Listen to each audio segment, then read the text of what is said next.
Is there anything more miserable than lying in bed, staring into the dark, but unable to sleep? It's so frustrating when you get to that 99th sheep and you're still wide-eyed and bushy-tailed. We all know the feeling. Laying there, tossing, turning, all the while knowing you have to get up and go in the morning. Since sleep is an essential function of the body that we cannot do without, why is it so difficult?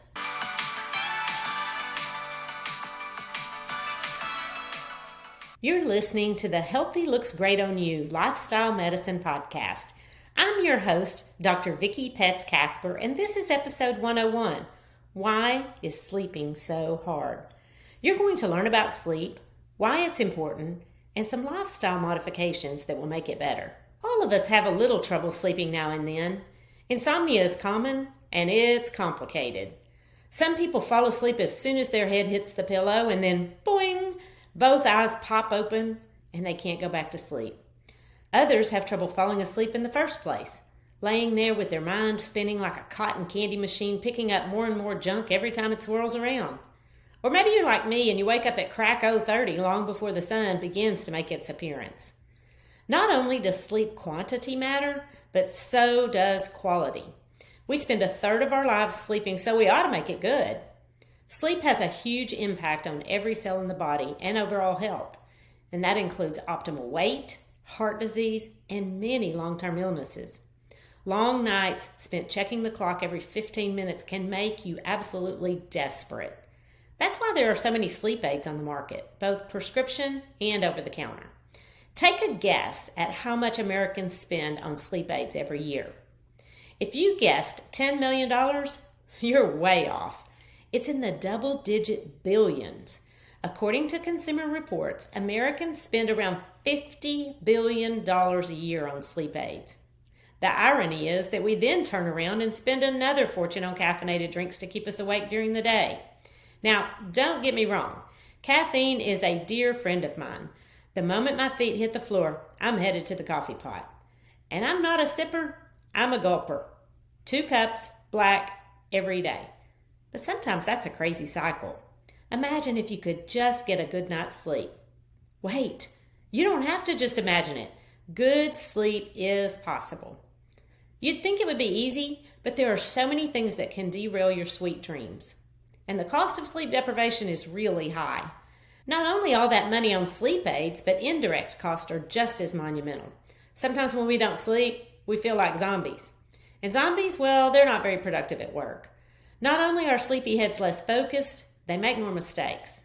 They cause more accidents and they have more accidents, and that's just in the workplace. If you've ever used the rumble strips to keep your car on the road, well, that's terrifying. And did you know that drowsy drivers may cause as many car crashes as drunk drivers? Significant insomnia affects 60 million adults in the United States, and it puts your health at risk. At risk for what? Well, you name it. You may experience headaches, GI distress, as well as difficulty just making it through the day because you're sleepy. Sleep deprivation also changes the brain, which makes you more prone to anxiety. In fact, PTSD is more severe in people who are sleep deprived in the 2 weeks prior to the traumatic event. That's because of the amygdala. The amygdala is the part of the brain that processes fearful events. With insomnia, the ability to extinguish fear and suppress bad memories is impaired. Lack of proper sleep also affects your body at a cellular level, and it even causes damage to blood vessels through various mechanisms. Your lab test can reflect the harm done to your body because of chronic sleep deprivation, resulting in things like higher lipids. Metabolic syndrome is more likely if you don't sleep well, which is associated with type 2 diabetes and a higher BMI. In fact, there is a 2-fold increased risk of obesity in poor sleepers. And in teenagers, poor sleep is considered a high-risk behavior. Heart attack and high blood pressure are associated with poor sleep, and there's some evidence that chronic sleep deprivation affects your risk for certain types of cancer, specifically colorectal, prostate, breast, and endometrial cancer. And night shift workers have a higher incidence of ovarian cancer. You've heard the term, somebody woke up on the wrong side of the bed. Well, it's more likely that they just woke up too much. It causes irritability. Not only does it make you cranky, it actually affects your hormone levels, such as decreasing testosterone levels and growth hormone levels. And it can worsen PMS and menopausal symptoms. And the crazy thing is, menopause can cause insomnia too. Less deadly, but just as troublesome, insomnia can cause you to not be able to concentrate, remember, or think clearly. And here's a curious thing that can happen. When people don't sleep, they can get into a pattern of persistent worry about sleep. Talk about a vicious cycle. Not sleeping because you're worried about not sleeping. Here's the deal.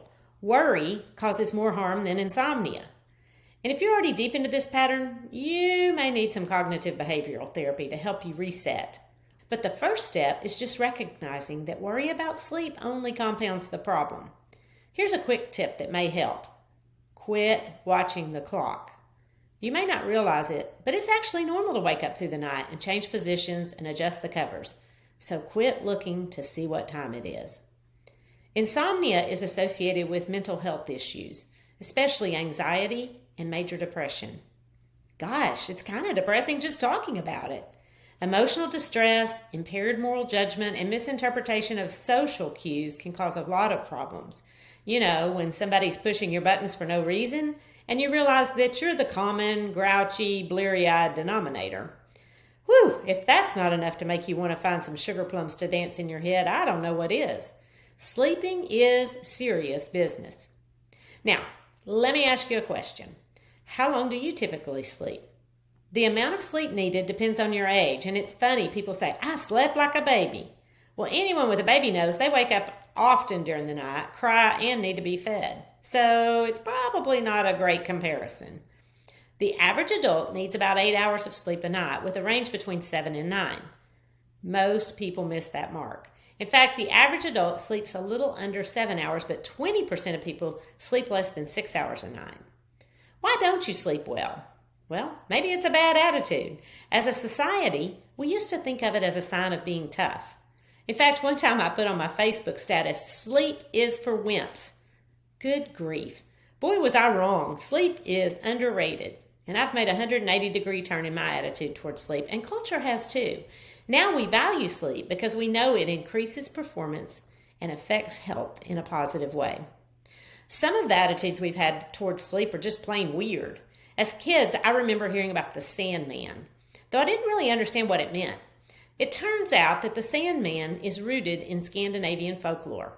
He comes and sprinkles magic sand into the eyes of children at night to make them sleep and dream. Supposedly, that's why you wake up with grit in your eyes. But that doesn't sound very pleasant or reassuring. Another reason people can't sleep is that 20% of people are shift workers. Lionel Richie, Kenny Chesney, and George Strait all sing about working the night shift. I probably shouldn't quit my day job to sing. But speaking of jobs, the summer after I graduated from high school, I got a job working at a hospital as a nurse's aide.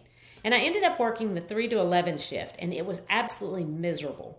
By the time I got up and got around for the day, it was time to go to work. And when I got off, it was time to go to bed. I hated it.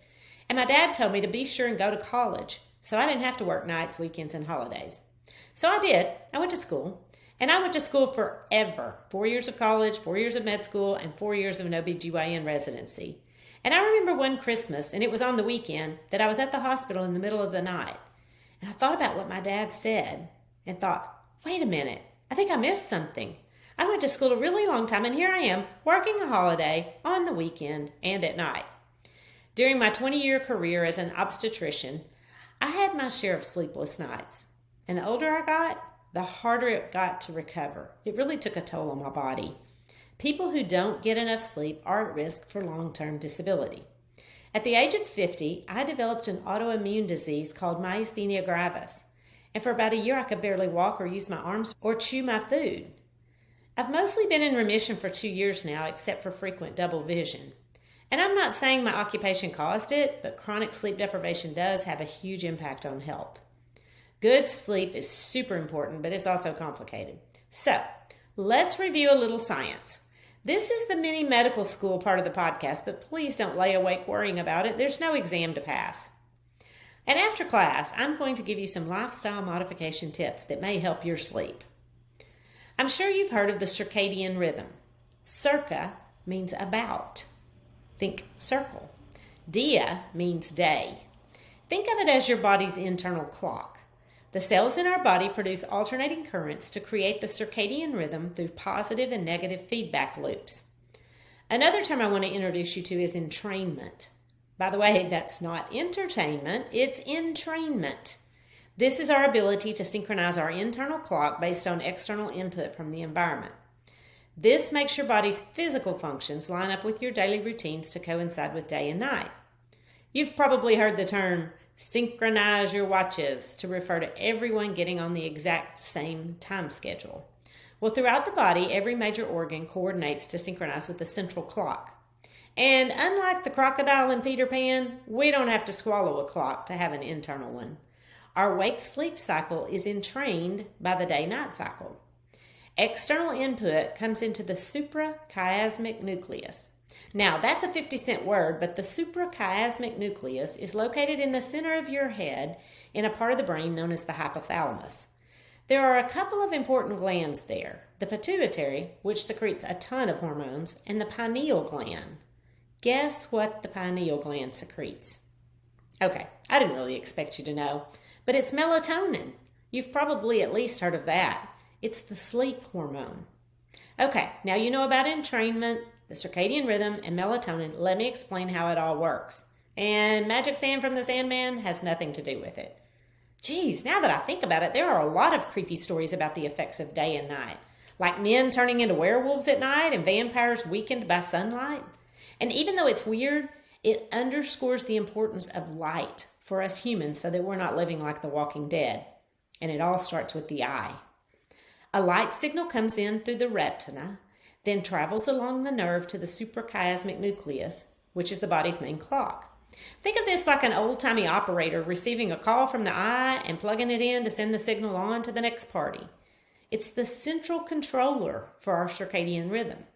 From the suprachiasmatic nucleus, the next stop along the neuronal pathway is the pineal gland, which secretes that sleep hormone, melatonin. Then the signal is sent out to nerves that go to the adrenal glands and other important organs that cycle, like the kidney, the liver, the heart, and the pancreas. The adrenal glands are super important because they secrete a lot of chemicals that help regulate blood flow, temperature, and food intake. One of them you've probably heard of. That's cortisol. It's a big deal when it comes to sleeping and waking up. Wow, who knew there was so much to just falling and staying asleep? Now remember, our internal rhythm is controlled by signals from within our body and stimuli from the outside environment. All of it affects the timing of melatonin secretion and therefore affects sleep and secretion of other hormones, and that has all kinds of effects on our body. Now, we really want to break down these external factors because these are the things that you can change and you can control, and I'm going to give you some tips about that later. But they are light, food, fluid balance, exercise, and temperature. If you have insomnia, those are the things you've really got to pay attention to. And the cool thing is, they're all really interconnected. And even if you aren't a vampire, light affects sleep. Things like how long you're exposed to light, as well as what kind of light. Sunlight on a clear day or through the clouds, indoor lighting, moonlight, all of it starts the ball rolling when it gets through the retina and sends that first signal to the suprachiasmatic nucleus. Your future may be so bright you gotta wear shades, but even sunglasses can affect the amount of light that gets to your brain. And what about backlighting from devices like your computer, TV, or cell phone? Well, that's called blue light. It's in a specific range on the spectrum of light, and blue light at night makes all of this not go right. Blue light sends the whole cascade in the wrong direction because it increases nighttime heart rate, blood pressure, and core body temperature. And that decreases sleepiness because it suppresses melatonin. Light in the retina affects two main proteins that control the cycle of your internal clock. And you don't really need to know this, but they're called CRY and PRE. And they work in opposite directions, cycling back and forth. But guess how long it takes to complete one cycle? If you said 24 hours, you're exactly right. Now that we know how important light is, let's look at food. This part is really amazing to me. Those same two cycling proteins are also affected by food, especially carbohydrates. We are indeed fearfully and wonderfully made. Now, earlier I mentioned cortisol, which is secreted by the adrenal glands. Well, cortisol levels spike when we wake up, and that creates food anticipation, making you want to eat breakfast. literally break fast. It's also why pharmacologic steroids, which resemble cortisol, make you hungry. Think prednisone. It's a wicked evil drug that really works, and I've had to take huge doses. It's not fun, but that's a story for another time.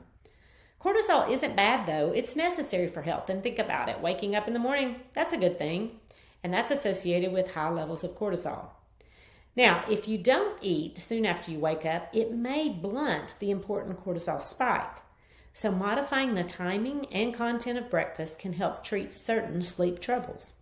For example, if you want to wake up earlier in the morning, then don't skip breakfast. See, your mom was right all along. Eat a carbohydrate-rich breakfast shortly after awakening to improve the sleep-wakefulness transition. Think whole grains, not honey buns, biscuits, or Pop-Tarts. And eating dinner too high in carbs or too early can make you fall asleep on the couch in the evening.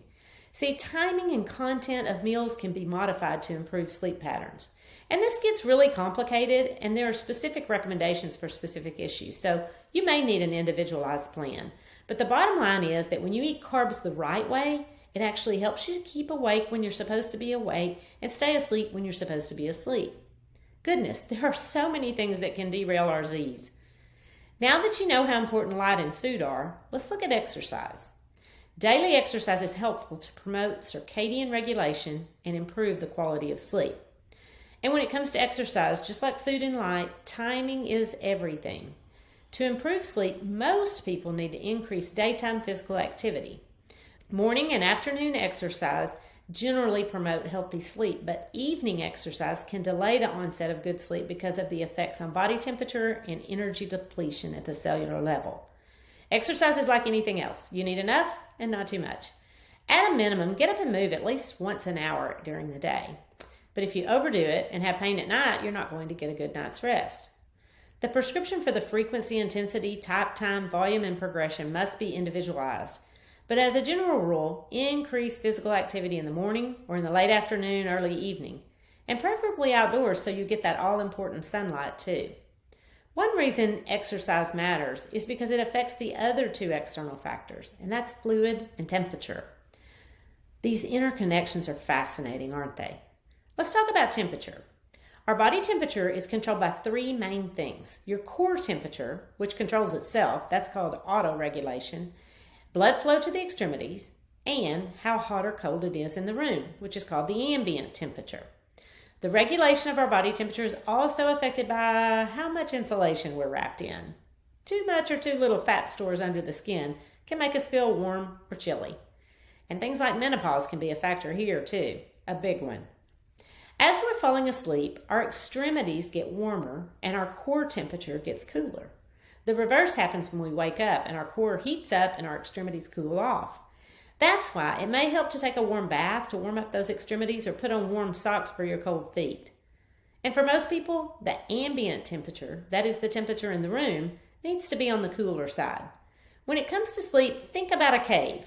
Quiet, dark, and cool. It is amazing how our bodies work. Everything's interdependent, including fluid status and body temperature. The amount of fluid in our blood vessels affects temperature, and it all needs to be in balance to get a good night's sleep. Drinking water will help keep you hydrated, and that helps sleep. Unless, of course, you drink too much in the evening, and then your bladder will make you get up. This balance is delicate. When our blood vessels are open wider, our blood pressure is lower.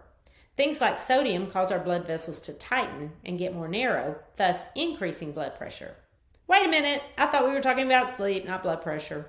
Well, one of the things that can help you get a good night's sleep is reduction of salt intake. I am so bad to sometimes eat a high sodium meal at night, and it always makes me restless, especially if it's chips or something with soy sauce in it. What happens is sodium affects blood osmolality, which is a measure of particles in the liquid part of our blood. This is important because it affects blood flow to the skin, which in turn affects the heart and blood vessels. Okay, now that we've reviewed all this physiology, let's put it together. Darkness triggers the pineal gland to secrete the sleep hormone melatonin. That causes the blood vessels in the extremities to open up more, making them warmer.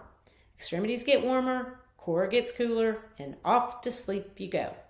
Unless there's a glitch somewhere. A good night's sleep helps lower cortisol and glucose levels and increase insulin sensitivity. Also, there's something called leptin, and those levels are increased during the day, and that helps control appetite.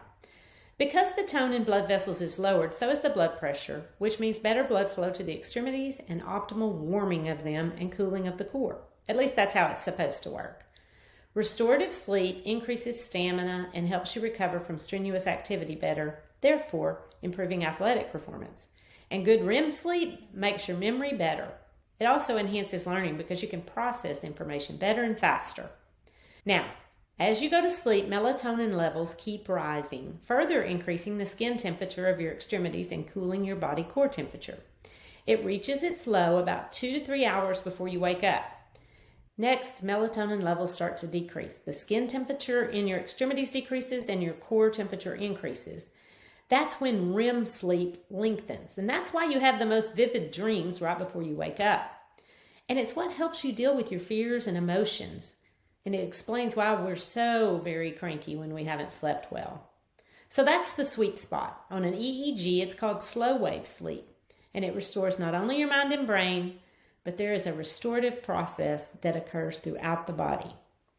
Now, you're laying there all gorgeous like Sleeping Beauty with decreased blood pressure and this decreased demand on your body. And that allows your cells to start repairing and restoring. It's a constant DNA process, and if it's disrupted, it causes harm. It affects all those hormones that control appetite and regulate insulin. Then blood pressure starts to increase, and boom, we wake up. Cortisol spikes, we're ready for that hearty breakfast. When it works like it's supposed to, you're mentally alert, calm, and full of energy. This is the goal, to get this restorative sleep. Now that you understand a little bit about sleep and why it's important and why poor sleep is detrimental to your health, let's talk about some changes that you might be able to make to get a good night's sleep and experience all these benefits and mitigate the consequences of insomnia. I'll give you some general lifestyle medicine recommendations, but if you'd like some help making changes, join my newsletter. There's a course called 7-Day Prescription for Change. I'll put a link in the show notes. There'll be more podcasts about insomnia. This one's really just about sleep, but you need to understand that first. Establishing a good sleep cycle starts in the morning when you wake up. Start by waking up at the same time every day.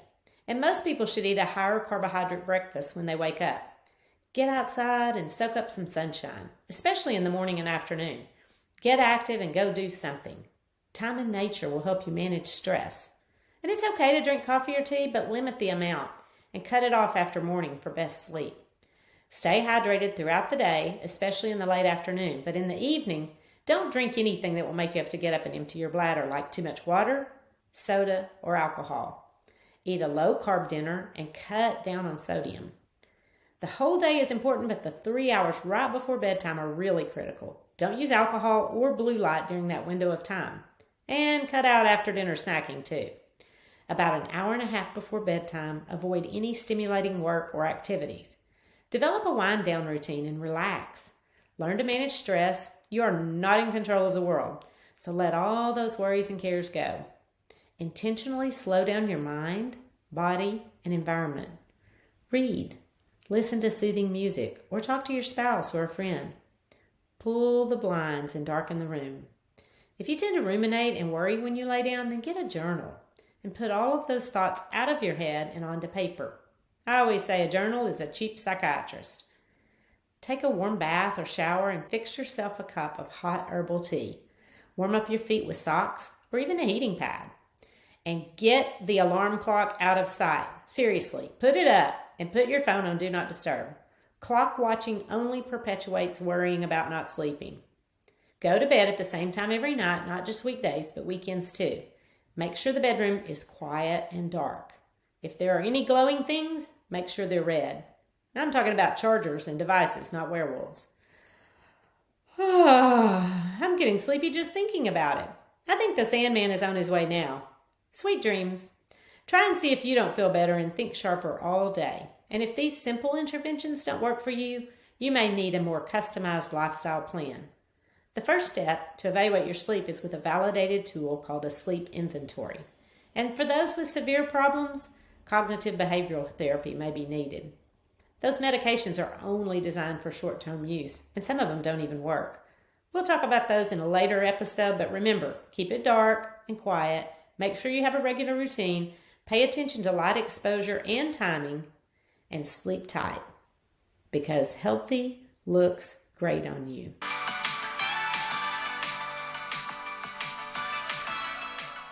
The information contained in this podcast is for educational purposes only and is not considered to be a substitute for medical advice. You should continue to follow up with your physician or healthcare provider and take medications as prescribed. Though the information in this podcast is evidence-based, new research may develop and recommendations may change.